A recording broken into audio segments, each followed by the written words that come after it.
चलिए बेटा ध्यान दीजिए सब लोग। अब हमारा जो अगला टॉपिक है that is named as Pascal's law. A very important topic, board examination के हिसाब से भी इंपॉर्टेंट है, नीट के पॉइंट ऑफ व्यू से भी इंपॉर्टेंट ही माना जाएगा। ये क्या कहना चाहता है? ये कहता है कि the pressure applied at any point on the enclose fluid, अगर आप किसी एनक्लोज फ्लूइड पे किसी एक जगह पे प्रेशर लगाते हैं तो वो प्रेशर जो होगा वो पूरे फ्लूइड में आपके यूनिफॉर्मली डिस्ट्रीब्यूट होता है। मतलब हर एक जगह, हर एक पॉइंट पे प्रेशर की वैल्यू वही रहेगी।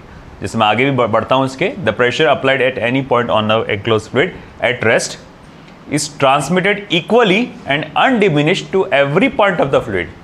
तो वही प्रेशर जो है इक्वली अनडिमिनिश्ड फ्लूइड के हर एक पॉइंट पे डिस्ट्रीब्यूट होता है। And also on the walls of container, और साथ ही साथ क्या, वॉल्स ऑफ कंटेनर पे भी। अब आप ये सोचेंगे इसमें क्या है, क्या इससे क्या मतलब क्या बोलना क्या चाह रहे हैं, है ना। देखो ये देखने में मामूली सी बात लग रही है, हाँ ठीक है, एक जगह प्रेशर अप्लाई किया अपन ने जो प्रेशर अप्लाई किया वो प्रेशर हर जगह डिस्ट्रीब्यूट हो जाएगा, मतलब हर एक जगह पे वही प्रेशर लगा। तो उससे क्या, उससे बहुत ज़बरदस्त फायदा हुआ। साइंस को ये पता चला कि भाई आप कम फोर्स लगा के सामने ज़्यादा इफेक्टिव फोर्स जनरेट कर सकते हो। बोले ये क्या बात हो रही, कम फोर्स लगा के सामने ज़्यादा फोर्स जनरेट करना। मतलब मुझे एक बात बताओ, एक कार तकरीबन 1000-2000 किलो की कार है ना, और अगर मैं बोलूँगा उसको मुझे उठाना है, ऊपर उठाना है, तो कम से कम उसके बराबर का तो फोर्स लगाना पड़ेगा ना, कम से कम। अगर यूनिफॉर्मली स्पीड से धीरे धीरे धीरे धीरे उठाना है तो थोड़ा तो उसके बराबर का फोर्स तो मुझे लगेगा, और अच्छे से उठाना है तो भाई उससे ज़्यादा का फोर्स लगेगा। अब इंसान में इतनी काबिलियत तो है नहीं कि वो अपने हाथों से इतना फोर्स लगाए। हाँ, वो एक मूवीज़ में बता देता अलग, वो अलग बात है ना, कि पूरी की पूरी कार उठा के फेंक दे रहा है या कुछ हो जा रहा है, वो आदमी को ज़ोर से मारा तो वो कार यूँ यूँ घूमते हुए जा रही। वो साउथ इंडिया में तो बहुत डेंजर चलता है वो खेल, वो बात की बात है ना। मगर बात ये चल रही है कि आप 2-1500 किलो 2000 किलो की कार को पूरा उठाना, है ना, ये मामूली बात नहीं है, इंसान के बस की बात नहीं है। तो फिर इंसान क्या करता है कि मशीन का इस्तेमाल करके, है ना, मैकेनिकल एडवांटेज का इस्तेमाल करके उसने क्या किया, एक हाई फोर्स जनरेट किया, हाई फोर्स पैदा किया। मगर वहाँ से जो एक साइड से जो वो खुद अपना जो फोर्स लगा रहा है, तो बोले वो बहुत मामूली सा फोर्स लगा रहा है। जैसे मान लो कि वो जैक लगाता है, जैसे मैंने आपको बताया था, डिस्कशन किया था पिछली बार भी, जैक दो टाइप के जैसे आते हैं कार के, एक ऐसा आता गोल गोल घुमाने वाला, वो स्क्रू मैकेनिज्म का होता है, और एक होता है हाइड्रोलिक जैक।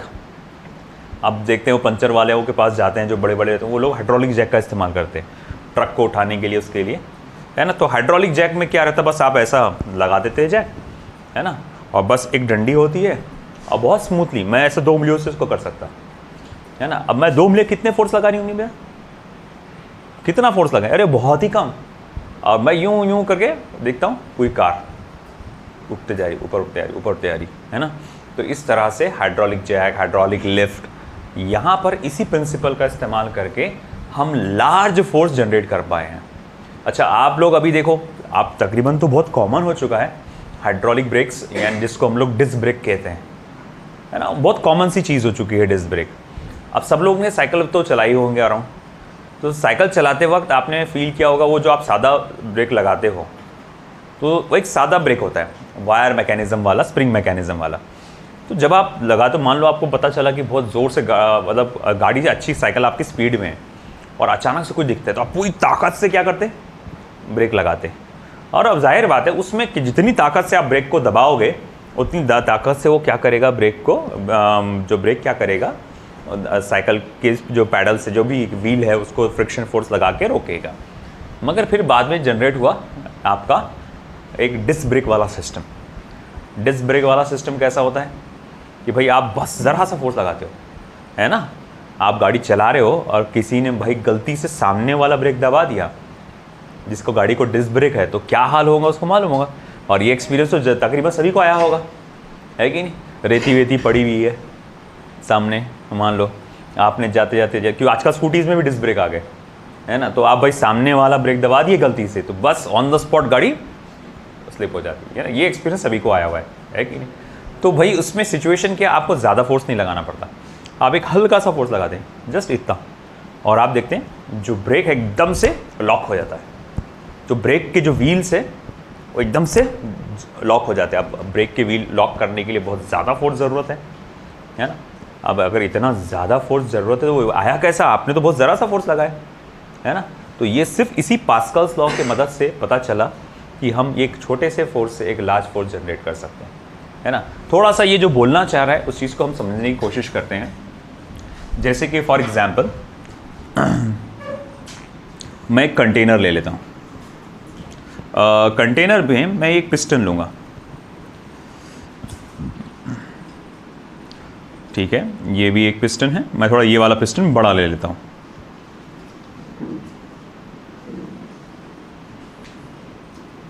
ठीक है, ओके। और ये पिस्टन थोड़ा मॉडरेट साइज का ले लेते हैं, ओके। ये पिस्टन P1, ये पिस्टन P2, पिस्टन P3। या पिस्टन मैं प्रेशर के लिए भी इस्तेमाल करने वाला था, ये टर्मिनोलॉजी, जस्ट अ मोमेंट। ये अंदर एक लिक्विड भरा हुआ है,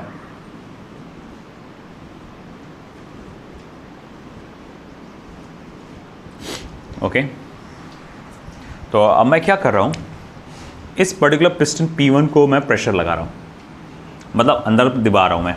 देखो आइडियल फ्लूइड की क्या एबिलिटी होती है कि वो कंप्रेस नहीं होता, वो अपना वॉल्यूम छोटा नहीं करेगा, वो अपना वॉल्यूम जैसे के वैसे मेंटेन करेगा। तो जब तुम यहाँ से उसको दबा रहे हो, अंदर ढके रहे हो लिक्विड को, तो लिक्विड क्या करेगा, फिर जहाँ जगह मिली वहाँ से बाहर निकलने की कोशिश करेगा।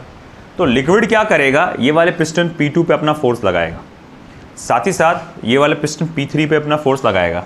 वो तो इतना ही नहीं, ये जो वॉल्स ऑफ द कंटेनर है उस पर भी फोर्स लगाएगा।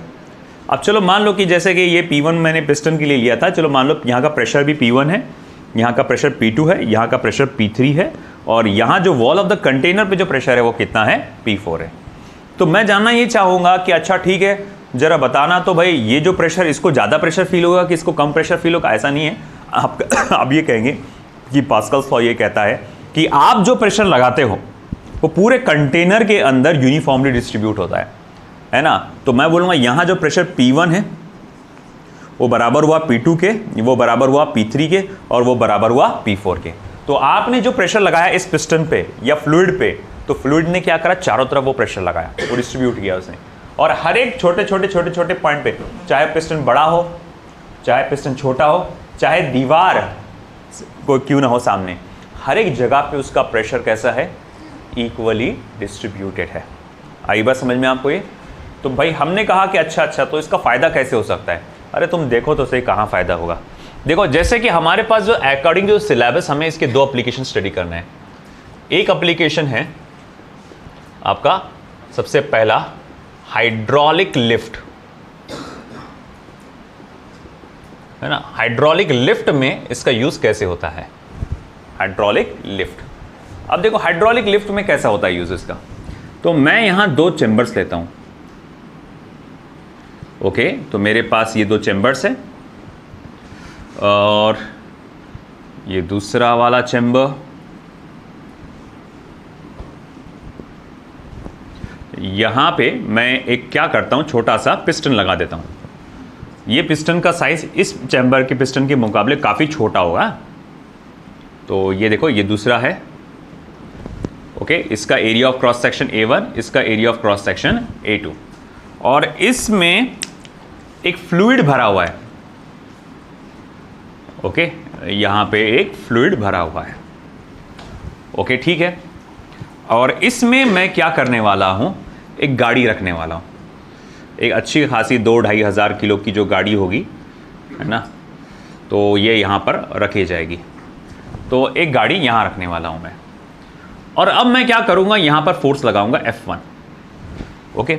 अब जब मैं यहाँ फोर्स लगाऊंगा, पिस्टन के इस साइड पे फोर्स लगाऊंगा, तो ये पिस्टन क्या करेगा, फ्लूइड को कंप्रेस करने की कोशिश करेगा, दबाने की कोशिश करेगा, मगर फ्लूइड तो दबता नहीं, अपना वॉल्यूम छोटा करता नहीं। अगर आप यहाँ से दबा रहे हो तो फ्लूइड क्या करने की कोशिश करेगा, कहीं और से निकलने की कोशिश करेगा। तो वो क्या करेगा, फ्लूइड इस वाले पिस्टन को ऊपर की तरफ फोर्स लगाएगा। तो जब आप ऐसा फोर्स लगाते हैं है ना। तो होता क्या है कि ये ऊपर की तरफ ढकेले जाएगा, फोर्स होगा। इसमें एक लॉकिंग मैकेनिज्म होता है, वो जैसे आता है फिर वो अटक जाता है, फिर ऊपर गया फिर अटक जाता है। वो अपने को नहीं है, वो आप सोच रहे होंगे कि जैसे ही हाथ उठाएंगे तो वापस नीचे आ जाएगा, वो बात सही है।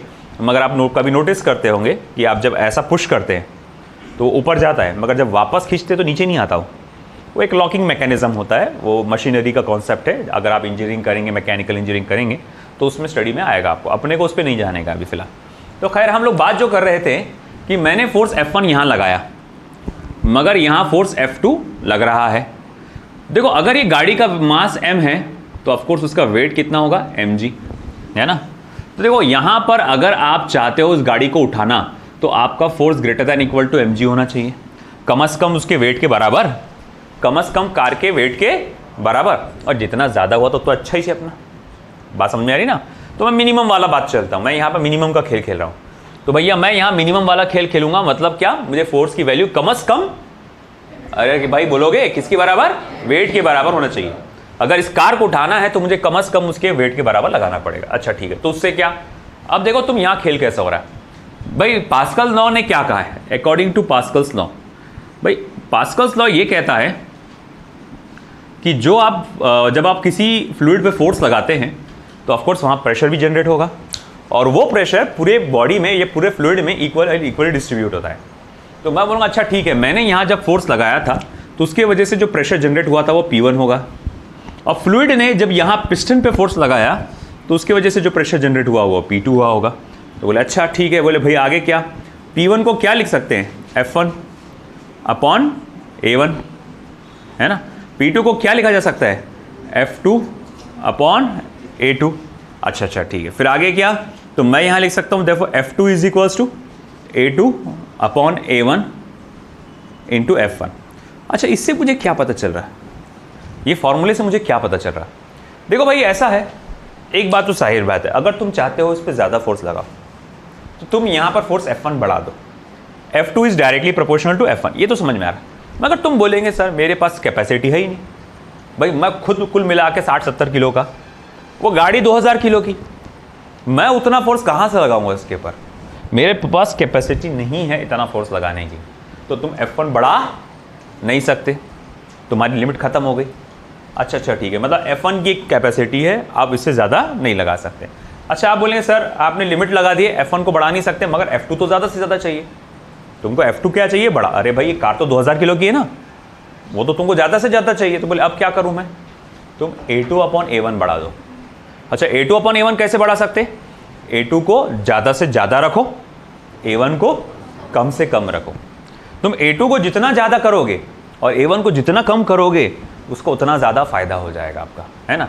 जैसे कि फॉर एग्जांपल कि मैं कहूँगा कि मेरा एरिया ऑफ क्रॉस सेक्शन कितना है, आप बोलेंगे सर 100 सेंटीमीटर स्क्वायर, है ना, यहाँ का 100 सेंटीमीटर स्क्वायर, वो छोटा एरिया ऑफ क्रॉस सेक्शन होता है। अच्छा ठीक है, और फिर बोलूँगा यहाँ का कितना एरिया ऑफ क्रॉस सेक्शन है, तो बोले यार सर वो तो 1 सेंटीमीटर स्क्वायर ही है, बहुत छोटा सा है, 1 सेंटीमीटर स्क्वायर इतना सा है बस, वो छोटा सा। अच्छा तो बोले अब जो इससे जो जनरेट होगा फोर्स देखो कितना होगा, F2 इज इक्वल्स टू, फिर जो होगा 100 टाइम्स ऑफ F1 हो जाएगा। यानी आप जो फोर्स लगा रहे हो उसका 100 गुना 100 टाइम्स फोर्स जनरेट हो जाएगा। अब अगर 100 टाइम्स फोर्स जनरेट होगा तो तुम सोचो ना, तुम बस एक उंगली लगाते हो ऐसा, है ना, और तुम उससे अपनी फोर्स से 100 गुना ज़्यादा फोर्स जनरेट करते हो। ये सिर्फ कमाल काय का है, एरिया का। तुम एरिया का गेम खेल लो, है ना। ये जो इसको बोलते हैं मास्टर सिलेंडर, इसको बोलते हैं स्लेव सिलेंडर। जिस पर आप फोर्स लगाते हो उसे कहा जाता है मास्टर सिलेंडर, और जो जिस पे फोर्स मतलब जनरेट होता है यहाँ पे उसको बोलते हैं स्लेव सिलेंडर। तो मास्टर सिलेंडर का एरिया कम से कम रखो और स्लेव सिलेंडर का जितना हो सके एरिया ज़्यादा से ज़्यादा रखो, है कि नहीं। आप उतना ज़्यादा फोर्स जनरेट कर सकते हो, है कि नहीं। आप भले ही यहाँ से 1 न्यूटन का फोर्स लगा रहे होंगे, है ना, वहाँ पर कितने का हो रहा होगा जनरेट, 100 न्यूटन का फोर्स जनरेट हो जा रहा होगा, अगर ऐसा एरिया रख रहे होंगे तो। आप आई बात समझ में आपको। तो बस आपको ऐसा नहीं कि ये भाई आपको बस रेशो ज़्यादा से ज़्यादा रखना है। अगर मान लो कि भाई सर मेरे पास ज़्यादा वो नहीं है, मैं इतना बड़ा नहीं रख सकता हूँ, यहाँ पे एरिया ऑफ क्रॉस सेक्शन की कमी है यहाँ पर, मैं, है ना, तो बोले अब कैसा करूँ, तो बोले कोई बात नहीं, ये एरिया को और छोटा कर डालो। अगर मैं ये वाले एरिया को छोटा करूँ, मेरी लिमिट हो गई कि मैं इस एरिया को बढ़ा नहीं सकता, है ना। अब जैसा कि मैं बोलूँगा जैक अपन जो इस्तेमाल करते कार उठाने के लिए, उसमें इतना बड़ा तो नहीं रहता, छोटा सा ही रहता सिलेंडर, मगर उसमें क्या होता है कि ये सिलेंडर छोटा सा ही होता है, मगर ये वाला जो सिलेंडर होता है वो उसको बहुत ज़्यादा छोटा कर देते हैं वो लोग, एकदम छोटा। मान लो उसका एरिया 0.1 हो गया सेंटीमीटर स्क्वायर, तो आपका फोर्स कितना टाइम्स बढ़ जाएगा, 1000 टाइम्स, है कि नहीं। आप यहाँ से लगा रहे होंगे 10 किलो का फोर्स, और वहाँ कितना फील हो रहा होगा, 10,000 का फोर्स, 10,000 किलोग्राम वेट का फोर्स जनरेट हो रहा होगा वहाँ पे, है ना। आप 1 किलो का फोर्स लगा रहे होंगे, 1 किलो उठाने के लिए जो लगता हूँ फोर्स, वहाँ कितना लग रहा होगा, 1000 किलोग्राम वेट का फोर्स। आया समझ में। तो कितना फ़र्क पड़ जाता है, सिर्फ एरिया का गेम है ये, ज़रिए से फोर्स से, है ना, ज़्यादा फोर्स आप जनरेट कर सकते हैं। आई बार समझ में। अब यही सिस्टम आपका हाइड्रोलिक लिफ्ट के अलावा यूज़ होता है हाइड्रोलिक ब्रेक्स में। तो second, hydraulic breaks, hydraulic breaks. तो हाइड्रोलिक ब्रेक्स में कैसा होता है मैकेनिज्म, देखो मान लो आप 4 व्हीलर चला रहे हो, और अगर आप 4 व्हीलर चला रहे हो तो आपके गाड़ी के 4 व्हील्स होंगे, और मैं देखता हूं कि उन चारों व्हील्स के साथ एक मैकेनिज्म अटैच्ड होता है, ब्रेक मैकेनिज्म, कुछ इस तरह से। सबसे पहले तो ये पिस्टन,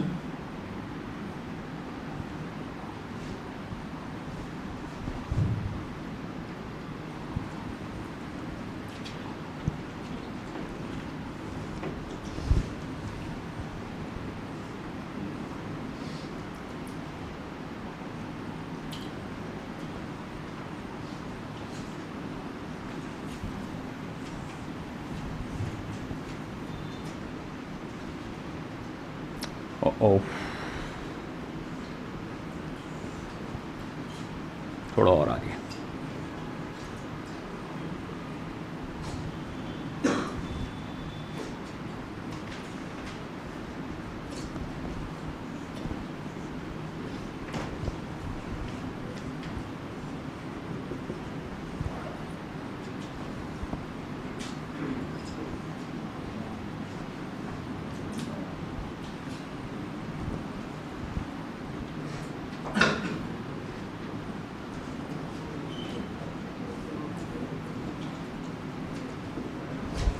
ओके।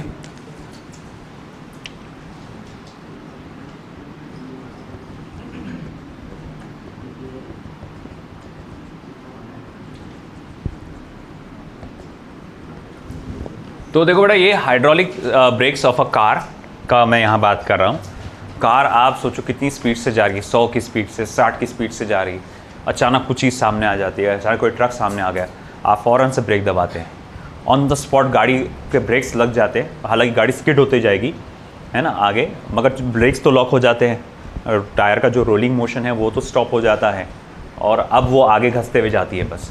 मगर आप सोचो इतनी भारी भरकम कार, आपने पढ़ा है Newton second law, force is equals to, क्या होता है फोर्स का फॉर्मूला क्या है, delta P upon delta T, है ना, ठीक है ना। तो बोले मतलब P2 minus P1 upon time, change in momentum with respect to time. अब अगर मान लो किसी मोमेंटम का जो फॉर्मूला होता है मास इनटू वेलोसिटी, अगर गाड़ी भारी भरकम है, गाड़ी भारी भरकम है, काफ़ी 2000 किलो के आसपास की गाड़ी है ना, ऊपर से उसकी वेलोसिटी भी अच्छी खासी है, तो उसका मोमेंटम भी कैसा होगा, ज़्यादा होगा, और अचानक से आपको उसको रोकना है, यानी उसकी स्पीड को क्या करना है, 0। इनिशियल मोमेंटम बहुत ज़्यादा है और फाइनल मोमेंटम अचानक से तुमको क्या करना है, 0।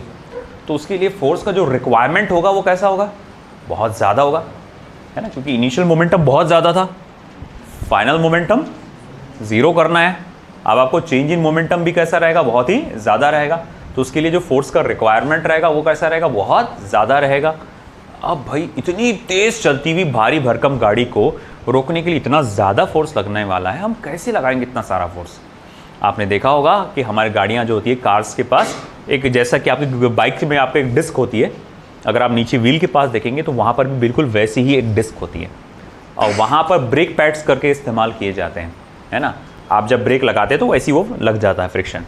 अच्छा, वो ब्रेक पैड्स मतलब यहाँ से कंट्रोल होते हैं, है ना। एक क्या होता है कि यहाँ पर गाड़ी के जो चक्के होते हैं उसका एक डिस्क होता है, यहाँ पर रहता है, इसके पीछे एक ब्रेक पैड होता है और एक ब्रेक पैड यहाँ होता है। जब आपकी गाड़ी चल रही है तो वो डिस्क जो है बाहर इसके बीच में रोटेट होते हुए जा रहा है ना। और जैसे ही तुमने कार का ब्रेक दबाए, है ना, इवन तुम्हारे बाइक का भी ब्रेक दबाया अगर तुमने, वो देखे ना तुमने, कभी तुमने बाइक का वो देखे होंगे मैकेनिज्म, अगर जब ब्रेक्स जब वो चेंज करते या जब वो ठीक करते तो वो जो डिस्क ब्रेक है वो एक दो रबर पैड के बीच में फंसाते हो लोग, थोड़ा सा गैप रहता हो, है ना। बॉयज़ ने देखे होंगे, गर्ल्स तो कभी ऐसा इतना मैकेनिक के पास बैठ के देखे नहीं होंगे कि क्या चल रहा है, मगर बॉयज़ लोग देखते हैं अक्सर ये। तो भाई वो देखेंगे तुम, वो क्या करता, जब वो खोलता तो वो दो ब्रेक पैड्स रहते और फिर उसके बाद उसके बीच में वो डिस्क ब्रेक के जो डिस्क का जो प्लेट है वो फंसाता, हल्का सा गैप रहता है, वो उसके बीच में डिस्क रोटेट होता रहता। जब तुम ऊपर से सब ब्रेक दबाते हो सामने का, तो ये जो डिस्क ब्रेक का जो पैड है वो आके यूँ चिपक जाता। तो वही खेल होता है यहाँ पर, ये दिख रहा है ना। तुमने यहाँ से ब्रेक दबाए, अब देखो ये एरिया ऑफ क्रॉस सेक्शन कैसा है, कम है ना। ये मास्टर सिलेंडर है ना, और ये बाकी सारे के सारे स्लेव सिलेंडर। हम चाहते हैं कि अगर हमें ज़्यादा से ज़्यादा फोर्स चाहिए तो मास्टर सिलेंडर का एरिया ज़्यादा से ज़्यादा, स्लेव सिलेंडर का एरिया कम से कम, A1 कम से कम, A2 ज़्यादा से ज़्यादा, है ना। अब होता क्या है यहाँ पर, जब आप अचानक से चलते चलते अचानक ब्रेक दबाते हो, आप अगर कार चला रहे हो तो पैर से, तो जब आप ये पुश करेंगे तो अगेन फ्लूइड की क्या खासियत है कि वो कंप्रेस नहीं होता। वो यहाँ से आप दबाओगे तो फ्लूइड कहीं और से निकलने की कोशिश करेगा, तो फिर वो यहाँ पर से, है ना, यहाँ से ये फ्लूइड बाहर निकलने की कोशिश करता है। इन दैट सिचुएशन वो क्या करता है, फिर वो पिस्टन को मूव करेगा। अब जब पिस्टन को मूव करेगा तो उस पर जो फोर्स देगा वो बहुत ज़्यादा फोर्स रहेगा, क्योंकि उसका एरिया ऑफ क्रॉस सेक्शन कैसा है, काफ़ी नहीं, इसका एरिया ऑफ क्रॉस सेक्शन काफ़ी ज़्यादा है, तो उससे फोर्स ज़्यादा जनरेट हो जाएगा वहाँ पर। जितना एरिया ऑफ क्रॉस सेक्शन ज़्यादा उतना ज़्यादा force. F equals to P है, F इजिकल्स टू P है ना, P equals to F upon A, F equals to P है। Force is directly proportional to area if pressure is constant. तो भैया जितना ज़्यादा एरिया उतना ज़्यादा फोर्स, और वो फोर्स लगेगा इसके ऊपर। वो क्या करेगा, पूरे ताकत से फिर वो ब्रेक पैड को दबा देता है और फिर वहाँ ब्रेक वहीं लॉक हो जाते हैं। फिर आपकी गाड़ी उसमें, है ना, आगे स्लिप होते हुए जाती है। आजकल आपने देखा होगा ABS ब्रेक सिस्टम भी आते हैं, वो बार बार यूँ कुछ इस तरह से ब्रेक लगाता है वो, है ना, वो एक साथ लगाता है। तो फिर अपने इसमें डिस्क ब्रेक में प्रॉब्लम क्या है कि गाड़ी एकदम लॉक हो जाती है और फिर टायर स्लिप हो जाते हैं। ABS ब्रेक सिस्टम आया, मतलब उसको मालूम है एकदम से रोकना भी गलत है, तो थोड़ा थोड़ा ऐसा करके वो रोकता है। वो खैर वो अलग चीज़ है, हमको उसमें नहीं जाने का है। मगर ये आपने देखा कि एक छोटी सी चीज़, फ्लूइड का ये लॉ है ना, फ्लूइड का ये लॉ को ओबे करना, पास्कल्स लॉ को ओबे करना कितना हमें फ़ायदा देता है। आज के कितने मैकेनिज्म हैं शायद हम नहीं जानते जो इसी सिस्टम पे काम करते होंगे, है ना। और इसी सिस्टम पे आप देखते हैं हैवी लोड्स उठाए जाते हैं, जो क्रेन्स है उसमें भी ये कॉन्सेप्ट इस्तेमाल होता है। अब तो क्रेन्स तो अलग चीज़ है, अब तो सब इलेक्ट्रॉनिक चीज़ें हैं, है ना। मगर जो पुराने ज़माने में जब पानी वानी उठाने के लिए काम किया जाता था, तो ये चीज़ें मतलब आप देखते ये सारे इसी मैकेनिज्म पे वर्क करते हैं, है ना। आपके हाइड्रोलिक जो शॉकअप्स होते हैं वो भी इसी पे काम करता है। तो ये देखो हमारे लिए कितना फ़ायदेमंद है। अब मैं बता दूं बोर्ड एग्जामिनेशन के पॉइंट ऑफ व्यू से क्या इंपॉर्टेंट है। ऑफ कोर्स ये स्टेटमेंट इंपॉर्टेंट है ना, और आपको इन दोनों में से किसी एक का एक्सप्लेनेशन पूछेगा जो कि नोट्स में दिया हुआ है ना। और ये इंपॉर्टेंट लिफ्ट वाला मेरे को लगता है ज़्यादा इंपॉर्टेंट है, वो आपको आ सकता है। नीट में तो उस पर बेस्ट क्वेश्चन आएंगे जो अभी हम लोग देखेंगे, NCERT बेस्ट क्वेश्चन देखेंगे, उसको सॉल्व करेंगे। पहला काम आपको ये सभी करना है, सभी लोग अपने नोट्स निकालेंगे। चलो निकालो नोट्स और उसको रीडिंग करो 5 मिनट के लिए। तो हमारे पास पहला प्रॉब्लम हमारा, in a hydraulic lift input piston has a surface area of 30 centimetre square. तो एक हाइड्रोलिक लिफ्ट में इनपुट पिस्टन मतलब मास्टर पिस्टन, उसका area of cross section 30 centimetre square है। एंड द आउटपुट पिस्टन यानी कि स्लेव, इसका एरिया है 1500 centimetre square. If a force of 25 newton is applied, 25 newton का फोर्स आपने अप्लाई किया है, calculate the weight of the output piston, मतलब वही कितना फोर्स आएगा, वेट जो कि F2 के बराबर रहेगा वो पूछा गया ना, क्योंकि जो आप जो फोर्स लगाते हैं वो कम से कम वेट के बराबर होता है। तो अब अगर मैं यहाँ पर करूँगा, देखो since P1 is equals to P2, तो F2 upon A2 is equals to F1 upon A1। देखो F2 is equals to A1 sorry हाँ A2 upon A1 A2 upon A1 into F1। अब A2 कितना बेटा 1500 और ये कितना है 30 और F1 कितना है आपका 25। देखो आपको यहाँ सेंटीमीटर को मीटर में कन्वर्ट करने की ज़रूरत नहीं है क्योंकि आप एरिया का रेशो ले रहे हैं। सेम फिजिकल क्वांटिटीज़ का जब रेशो लेते हैं तो कन्वर्जन की ज़रूरत नहीं पड़ती है। तो ये हो जाएगा 50, तो 1250 न्यूटन। तो उस पिस्टन का वेट कम 1250 न्यूटन के आसपास होगा, है ना, इसीलिए कम से कम इतना फोर्स लग रहा है उसको उठाने के लिए। अब दूसरा प्रॉब्लम देखो, जरा बढ़िया प्रॉब्लम है, अगेन स्टेट बोर्ड का है, बोर्ड एग्जामिनेशन में आ सकता है। Hydraulic brake system of a car of mass 1000 kilogram. तो गाड़ी का जो मास है आपको कितना दिया गया बेटा 1000 किलोग्राम्स यानी 10⁻³ हाँ चल जान दे। आगे क्या, हैविंग स्पीड मतलब इनिशियल स्पीड आपको दिया गया है, it is around 50 kilometre per hour. आपसे कहा गया है कि अगर cylinder piston of radius 0.5 centimetre, master cylinder होना चाहिए था, या चल ठीक है सिलेंडर जिसका पिस्टन का रेडियस कितना है 0.5 सेंटीमीटर और स्लेव सिलेंडर का पिस्टन का रेडियस कितना है 2.5 सेंटीमीटर है, तो जब आप ब्रेक अप्लाई करते हैं तो गाड़ी कितना डिस्टेंस ट्रैवल करेगी, गाड़ी कितना डिस्टेंस ट्रैवल करेगी। अब देखो भैया यहाँ पे जब आप ब्रेक दबाओगे मोशन किस टाइप का मोशन होगा, रिटार्डेड मोशन। रिटार्डेड मोशन में डिस्प्लेसमेंट कैलकुलेट करने के लिए आपको क्या करना पड़ता है, कौन से इक्वेशंस का यूज करना पड़ता है, काइनेमेटिकल इक्वेशन। अब देखो तुम्हारे पास डिस्टेंस पूछा गया है, तुम्हारे पास इनिशियल स्पीड है, रुकने के बाद फाइनल स्पीड क्या हो जाएगी 0। तो मैं यहाँ पर क्या करूँगा v² = u² minus twice of ax का फॉर्मूला यूज करूँगा, जिसमें मुझे क्या लगेगा एक्सेलरेशन का वैल्यू लगेगा। एक्सेलरेशन मतलब क्या होगा, फोर्स अप्लाइड बाय ब्रेक्स, है ना, on car divided by mass of the car. तो ये जो एक्सेलरेशन जो रहेगा यहाँ पर क्या रहेगा F2 अपॉन m रहेगा। Force on applied by brakes, आप जो अप्लाई कर रहे हैं वो नहीं, क्या जो ब्रेक अप्लाई करेंगे कार पे वो force divided by mass of the car.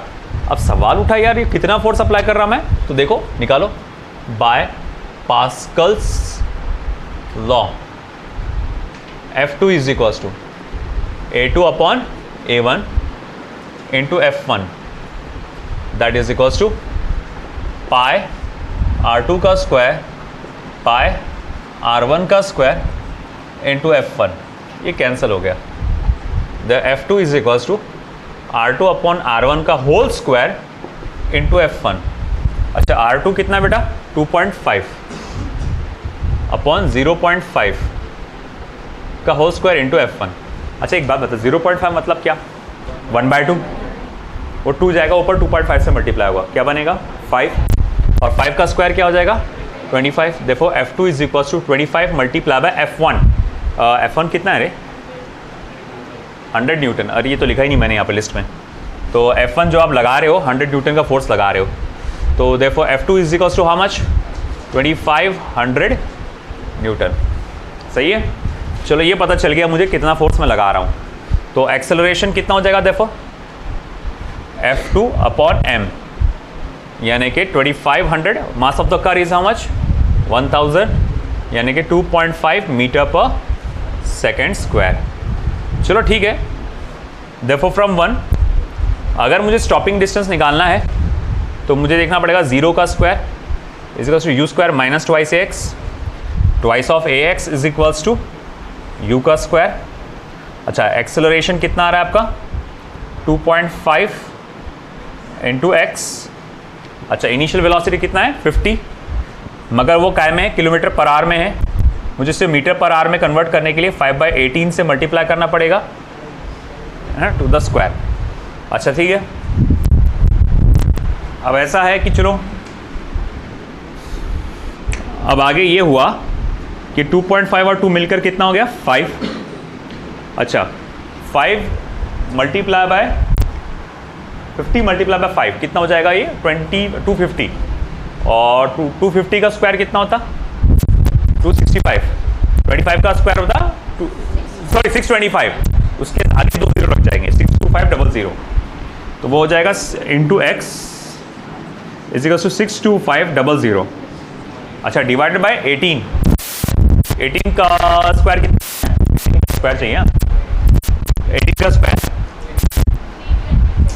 324, तो ये हो जाएगा 324।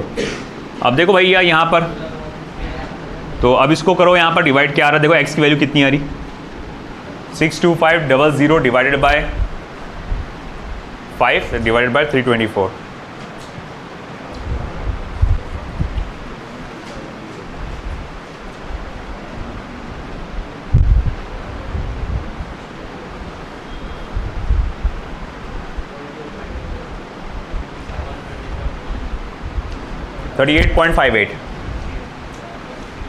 ये आएगा 38.58 मीटर्स,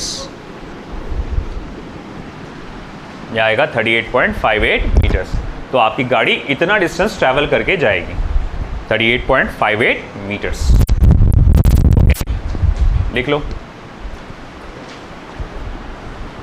तो दो problems again from the NCERT. 2 syringes of different cross sections without needles filled with water are connected with a tight rubber tube filled with water। जैसे मान लो कि ये दो इंजेक्शंस जैसे हैं, सिरिंज निकले हुए, उनको एक पाइप से जोड़ा गया है और इसमें पूरा पानी भरा हुआ है अंदर। Okay, diameter of the smaller piston are and larger pistons are 1.0 centimetre and 3.0 centimetre respectively. तो भाई देखो, स्मॉलर पिस्टन का डायमीटर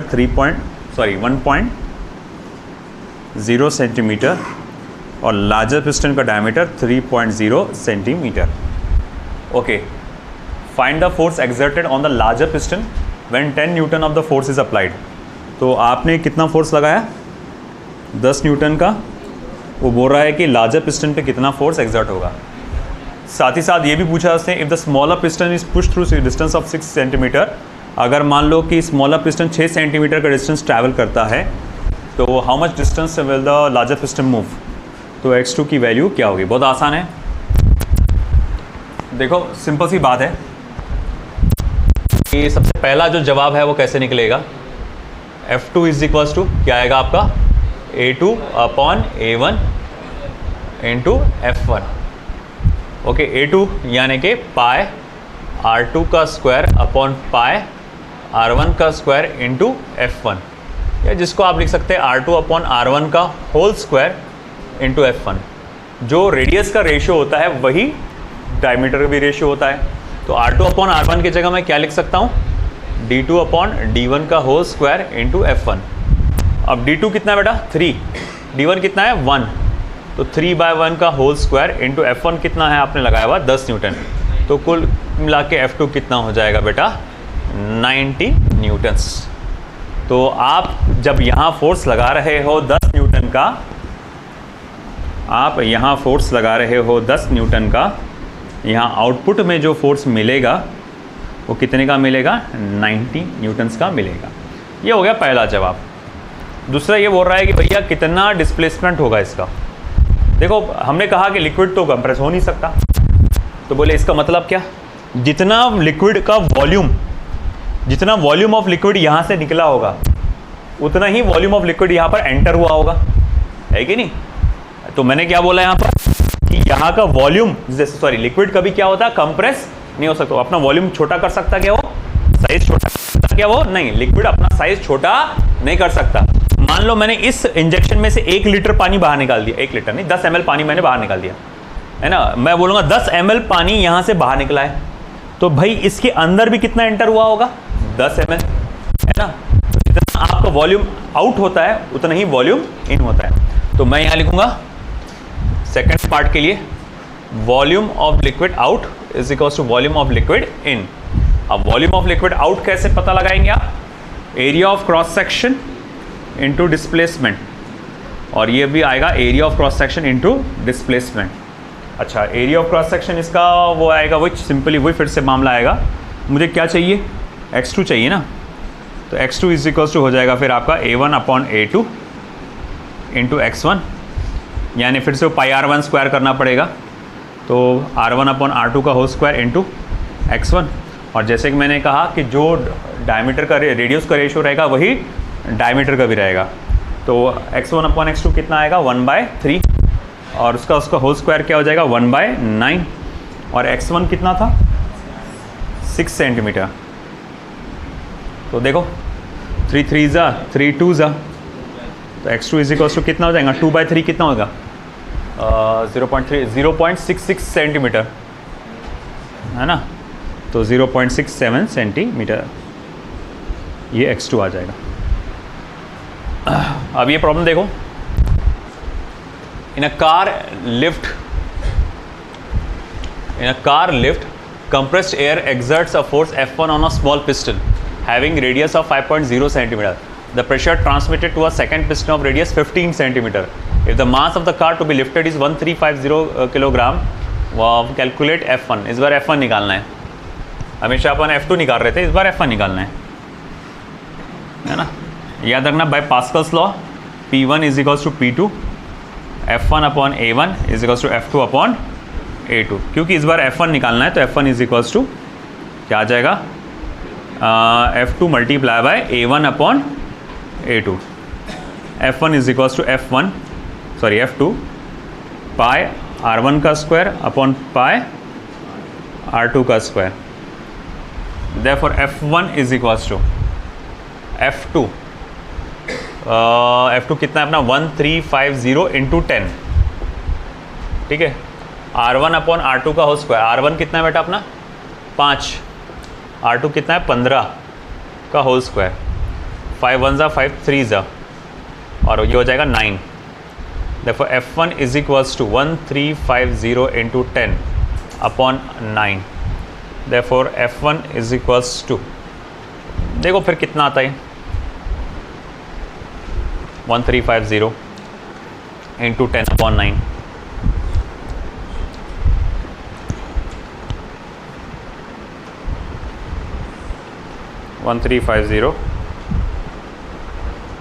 डिवाइडेड बाय 9 1500 आता है। तो ये हो जाता 1500 न्यूटन। ये F1 आ गया। अब साथ ही साथ उसने प्रेशर भी पूछा हुआ है। अब प्रेशर तो P1 निकालो या P2 निकालो एक ही बात है। अब तुम्हारे पास F1 तो है ही, रेडियस कितना है R1 5 है ना, चलो वही लेता हूँ फिर मैं। तो आप लेंगे F1 upon A1 1500 upon pi R1 का स्क्वायर, यानी R1 कितना है 5 सेंटीमीटर, मीटर में कन्वर्ट करना पड़ेगा इस बार, रेशो नहीं है आपका। तो 25 इंटू 10⁻⁻⁴। तो ठीक है, therefore P1 is equals to, देखो 25 1 ज़ा और 25 60 ज़ा 1500 और 60 multiply by 1 upon pi 0.3187 into 10⁻⁴, 0.3187 into 10⁻⁴। तो देखो P1 की वैल्यू क्या आएगी फिर,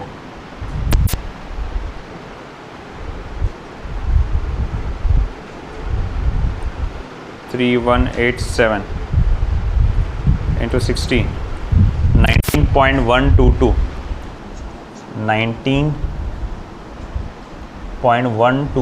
इंटू 10⁻⁴ पास्कल्स। ये है आपका आंसर, ठीक है। नेक्स्ट जो आखिरी बचा हुआ है वो आपके लिए होमवर्क है, आप घर पे कर लेना।